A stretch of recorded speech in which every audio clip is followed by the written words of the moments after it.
Thomas Hendricks with Chrono24 here in New York City, and at long last we are sitting down with Eric Wind, owner of Wind Vintage. Eric, thanks so much. I've been waiting for this day for a long time. Thank you, Thomas. It's a pleasure to be here. So happy to have you here. It's nice to be here in New York City, and I've seen your face on my Chrono24 website for a long time. You're my private client advisor, so I look forward to getting your advice today. And it's awesome meeting you. Thanks for all that you do for the watch community with these great videos, and it's really great to be here in New York City with you. Well, thank you so much, Eric. This is a treat. We obviously have a whole candy store of watches that we'll get to in front of us here. I want to start off the way a lot of watch nerds start off, which is, what are you wearing today? Today I'm wearing a Zenith A3818. It's an El Primero. It has the nickname the Covergirl. I guess the theme of all the watches on the table is they all are for sale, including this on my wrist. I just got it back from service. Came from the son of the original owner, who actually worked for Zenith Television, funnily enough, and Zenith TV bought the watch company back in the 70s and then basically took all the stock to the US and gave them out as sales awards and things. So the company nearly went extinct, but that's why it's kind of funny. It's just a cool story to basically have this on the wrist. And where did the Covergirl name come from? I've always wondered that. Yeah, there's a book by Rossler about Zenith. It's kind of the only Zenith book that exists, and he chose this watch to put as the cover on this black background, so people gave it the nickname the Covergirl because it's the cover of the book, because he thought it was kind of the most dynamic looking Zenith to put on the cover. Dynamic is right. There's, I mean, a lot of really cool color, one of the best dials in the game, in my opinion. So Yeah, really, really cool. And for sale, yeah. Yeah, exactly. So Eric, one thing I want to ask you about is we are coming off of Watches and Wonders, which is obviously the biggest to-do in our industry every year. There were a lot of themes that emerged. One that I really want to get your opinion on is there were a lot of heavily vintage-inspired watches, especially from Tudor with their kind of Rolex makeover. Patek, of course, came out with some Fotina stuff, some salmon dial stuff, and we saw the Vacheron 222 as well. As someone in the vintage watch world, what do you make of all this? It's great. I mean, it's continuing a trend we've seen for a while, but it's nice to see watchmakers respect their heritage and realize that it has a strong appeal in the marketplace today. Certainly, as someone who loves older watches, I'm happy to see them continue to get promoted, by the watchmakers. Thankfully, you can never exactly replicate it. I mean, the 222 looks so much like the vintage ones. It's essentially the exact same watch, but I think that's a good thing for the values of the vintage ones too. But if I had the vintage next to the modern, they look very, very similar. And Breitling's done that with kind of reissues of their Navitimer Copilot. Some of those watches from the 50s are basically made to be one-to-one, but of course it never looks exactly the same as the vintage model. But it's a good thing. It promotes the values and kind of interest in the original models, because most people say, well, why would I buy an exact reissue? I should just go buy the original. One other Watches and Wonders question, I mean, just to keep it open-ended, do you have any favorites that came out of there, or if you want to go negative, any like missed opportunities or things you saw where you just didn't exactly agree with? I'm not a huge Destro fan. I guess I'm a proud right-handed guy, so that was just kind of funny. You and the other 90% of the population. But yeah, I mean, I like the green and black bezel is kind of interesting, but it's hard to believe that's kind of the main release from Rolex. Essentially, that's what, if you had one takeaway from Rolex, that's kind of the watch that people think of so far. So that, I don't know, it's a surprise. I never in a million years would have expected that. Yeah, a watch that no one asked for. Exactly. So, and we'll see how the whole nickname situation shakes out on that. Exactly. The Sprite or the Riddler, or yeah, the Riddler is good. That's, you can't go 1 hour without giving a Rolex a nickname. I was not super impressed with anything. I didn't feel the need to call up any ADs I know and put in an order for anything this year. But I haven't too many times the last few years anyways. It's not like it's a change for me, but I mean, it's just great to see the excitement. It's great to see, obviously, kind of the big story is the transition away from Basel World to Watches and Wonders. everyone that I know that went was kind of happy to be in Geneva and not out in Basel, and I like where you're spending an insane amount of money for a hotel room and like very hard versus to Geneva, get to. which is a very cheap city. Yeah, exactly. But at least there's a lot more hotels and like there's a lot more. It's a more appropriate place to have it, no question. So that's good. I mean, for all the watch publications, I think that week is the most traffic on their site by far. Yes. It's an incredible amount of traffic and is good for the watch industry generally. Yeah, it's definitely a big jolt of energy for everyone. Very exhausting to actually be there, but there's a lot that comes out of it. Yeah. Now, moving on to your career a little bit, it's obviously you've done a million of these interviews. That information is readily available if you want to do a deep dive. But one question I have for you is going from Georgetown to Oxford to a biofuel startup to Hodinkee and Christie's. How did you know that it was time to break out on your own and found Win Vintage? Yeah, it's been a wild ride. I've learned a lot at every step, thankfully, and I was at Christie's. It was a tremendous opportunity. I got to meet so many top collectors around the world. I was traveling nonstop, which is hard, to be away from my family. But basically, I felt like I had kind of accomplished everything I could accomplish, that every little bit of growth would be very incremental beyond that. And there weren't a ton of people to meet, there weren't a ton of watches left to experience and sell. So I had a strong and dedicated group of clients that really wanted my time, and I just couldn't give it to them given the demands of the job. So it seemed like an appropriate time to leave, and I haven't looked back for a second, thankfully. Yeah, it's been going well so far, I would say. Yeah, so I was, those first few days, you're on your own figuring out what to do and buying watches and selling watches, and then it just took off, and it's been crazy busy ever since. Any fun ones come across your desk recently? A bunch of these, but I love watches with stories, with history. Interesting watches from diplomats, from politicians. I've had a few pretty special pieces come through my hands. Sometimes I talk about them online and sometimes I don't because the owner prefers to keep it kind of private. But that's kind of the fun thing about what I love to do. That you may have seen I had a Rolex this past year that was stepped on by a bull. Yep. That was actually won at the Calgary Stampede by Gary LeFew, who's a cowboy. And it was featured in a Rolex ad as well. I mean, you can't make that up, that kind of series of events, and that's what I really love. Something like that you'll never see again.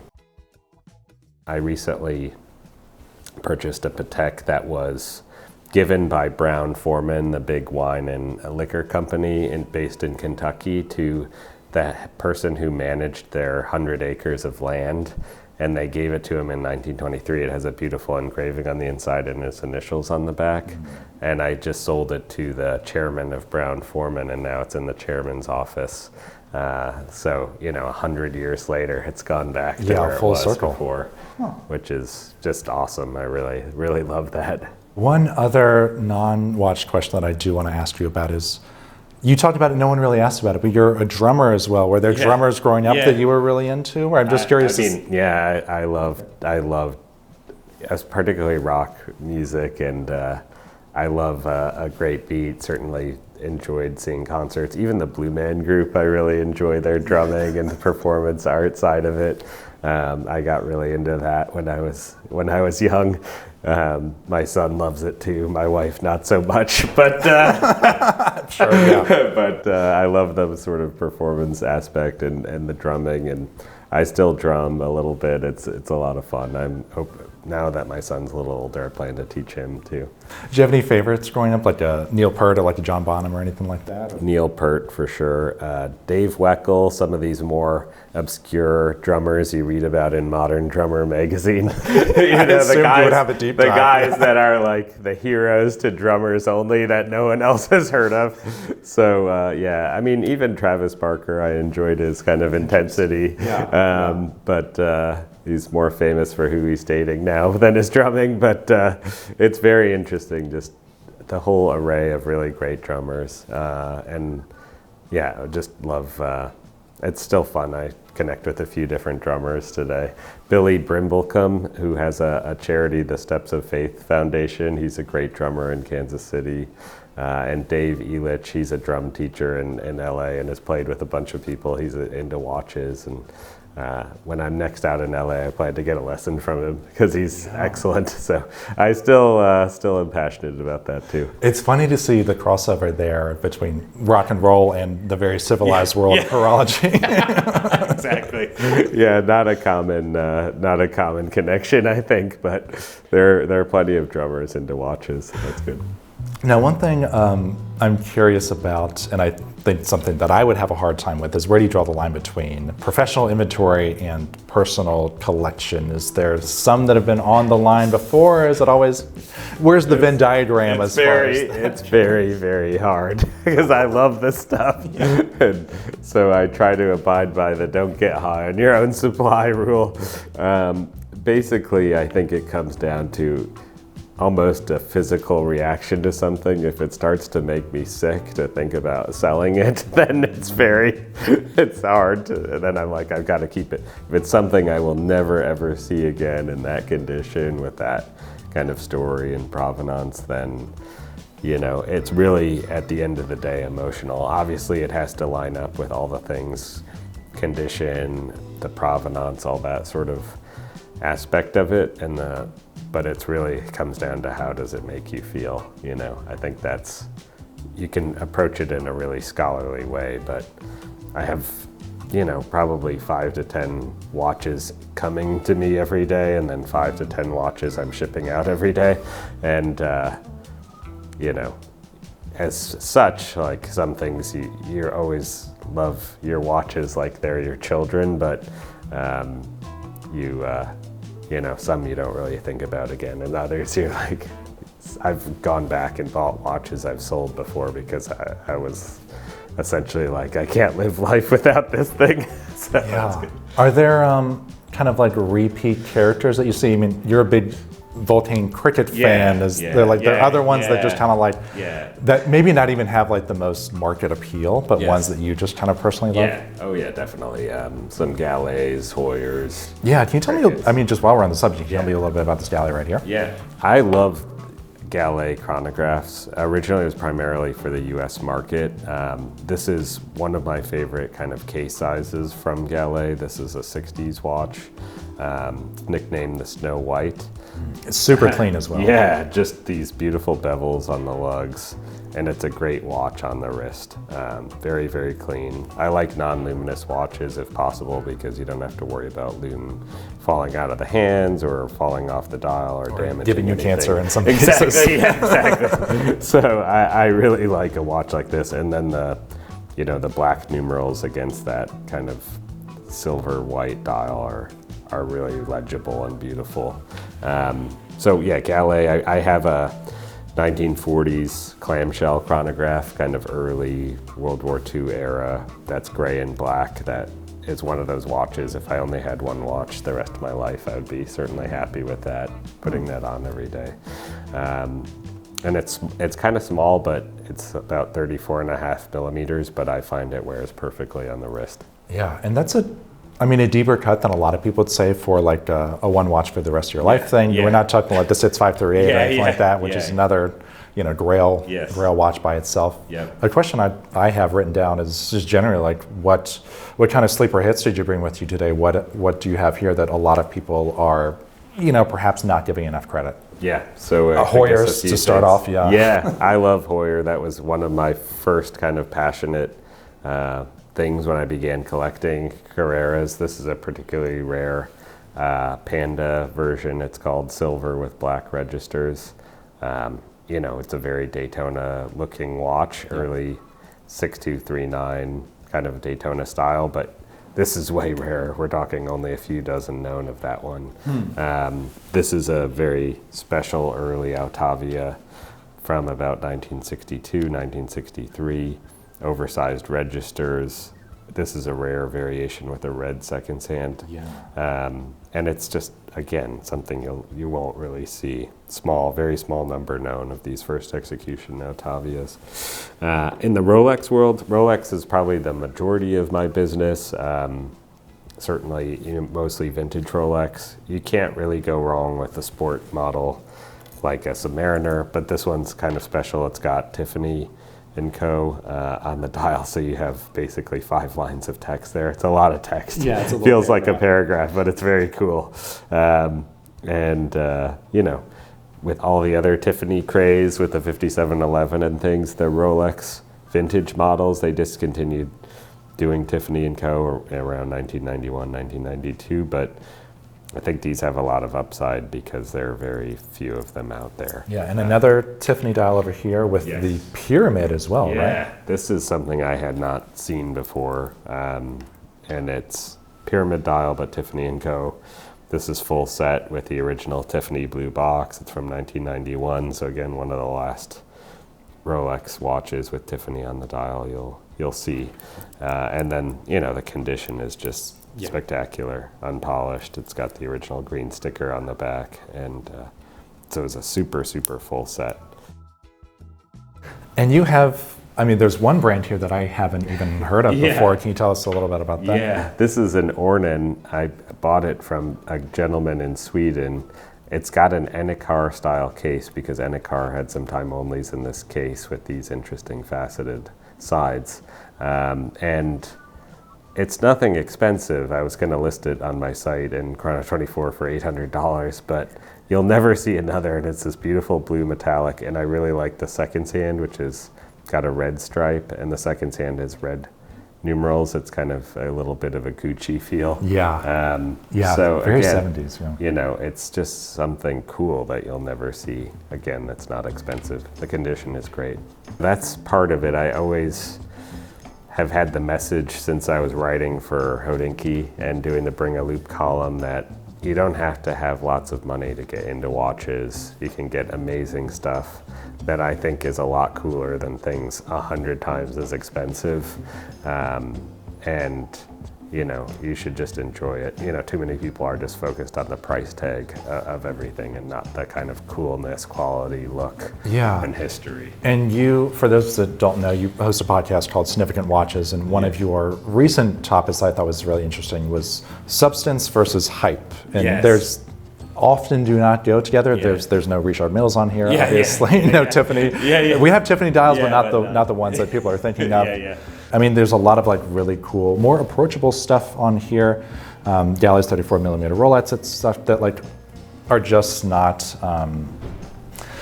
something you would see on Instagram all the time. I don't want to bring a table of 5711s and 5167s and all that stuff. I think that's great. I sell them. They're really great watches, but if I had $200,000, would I buy a 5711 or buy a lot of the watches on this table and have an awesome little collection? You could get a lot of these together if you had 200K. So I would probably go for the collection of more interesting stuff. But I understand, some people want to have one watch or two watches, and for a lot of people it's this kind of mimetic desire where they want something that everyone else knows what it is and that it costs a lot of money, and there's a lot of kind of speculation behind this as well because people are buying and watching prices rise and treating it almost like a stock portfolio. I generally work with people who are more super into it from the collector aspect, that are nerding out over case polishing and dial condition and configuration and that sort of stuff. I think I'm supportive of all efforts to promote watches and make them more popular. I'd say that modern watches are a good gateway drug, and hopefully people then are more thoughtful about it and see, wow, there's tremendous value here. And I've seen actually some collectors shift that way recently in the last year, that we're all into the hype stuff. And then they're like, man, there's no value there with what I'm buying compared to the obviously these watches selling 5x retail or things like that. And they begin to say there's incredible value to buy some of these vintage watches compared to their modern counterparts. Yeah, especially some really rare examples that you have, like, you know, some here that you said are like one of maybe a couple dozen, and it's just versus, you know, 5711s, which have been out for, you know, a 10-year run or something like that. It's 15 basically. Yeah. Do you own modern watches, or is that I have a just couple, a different role for you? I like some of the micro brands, mostly to support friends also who are into them. Yeah, any you want to shout out now? Oak and Oscar, I love. Yep. Brew watches. Yep. Love John. Yeah, I've got a bunch. Ben Russ, the new Type 1. Oh, that's my daily beater. Oh, is it? That's great. That's awesome. Which kind of strap do you wear on it? Perlon. Oh, Love nice. them. Yeah. The strap that comes with it is not great. But I would agree with that. Yeah, I put it on a vintage NATO. But great watch. Glad to see the company is back as well. Yes. Big vintage Ben Russ. It's a great. It's for a watch that's under 2K. It's really an awesome piece to just wear around and beat it up. You have, you know, some bezel action there as wear well. it in the some pool. history Yeah, to it. exactly. But yeah, so it's a nice best of both worlds where you get the history, but you can also wear it in the pool at the same time. Yeah, exactly. So I love the Black Bay 58. I think sometimes people say we need more vintage-inspired Rolex watches. And that is essentially a modern reinterpretation of the Big Crown. So no, it doesn't say Rolex on the dial, but I kind of like that, even that it's a little more under the radar. Yeah, and Tudor's hit their stride with Rolex, you know, revamps and everything like that, especially this past year. Yeah, definitely. And I'm just surprised secondary market values aren't as crazy as Rolex and obviously other sport models. So it's great to watch. I also have a modern steel Daytona with white dial that I love. I'd still rather have a Paul Newman compared to that, but I wouldn't be wearing it to the pool, that's for sure. So yeah, I'm a big fan of the modern steel Daytona. When it was introduced, I was, you know, very blown away and liked it a lot more than the previous generation of Daytona. So a Daytona specific question, do you have a favorite between the Zenith Daytonas or kind of the first generation Rolex movement Daytonas, the 6239s and 6263s? Yeah. I prefer the vintage models. They're 37 millimeters in that range, but just a classic, and I like the aspect of winding it every day. But aesthetics-wise, I would say I actually prefer the current generation to the previous two generations, the Zenith and the other, just because I like the contrast with the black bezel. More like the 6263, 6241, 6262. It's one of the only cases where I feel like a modern watch may be slightly better than its predecessor versions, but I really like it. Obviously, watches and family is a big overlap. They're a big part of your life. Are there any pieces that your kids have kind of gotten their eyes on? Are you introducing them into the watch world? Are you keeping them far away from it? Yeah, so sometimes I have a little unboxing with my kids when I get to watch it, and with my older two, and they're, you know, looking at the watch. They know to handle it carefully and not be throwing it everywhere, so that's a good life skill. My daughter actually really liked a Domino's pizza Rolex I got. Yeah. She was like, what, that's amazing. She's 3 years old. And so I decided to keep a Domino's and have it kind of earmarked for her. And I think the 34 millimeter Rolex will look great on her when she's older. My son actually really likes a few of my Rolex watches, my Submariner. We have a Rolex pocket watch with a sector dial he absolutely loves. Okay, yeah. That's his basically favorite thing, and whenever people come over, he wants to get it out of my office and show to them. So it's a lot of fun. He absolutely loves the look of it, and it's, you know, we kind of call those, and I have another client who really likes sharing his watches with his kids, and he says it's a luxurious moment when you get to kind of share something and educate them about the history of these things, and they get to feel it and wind it and all of that. So it is, I think, something they'll remember the rest of their lives. Yeah. It's cool. Well, if his professional golf career doesn't work out, exactly. I think he's a shoe-in for vintage watches. Exactly. We might be Win Vintage and Sons one day. Win Vintage and Son or daughters.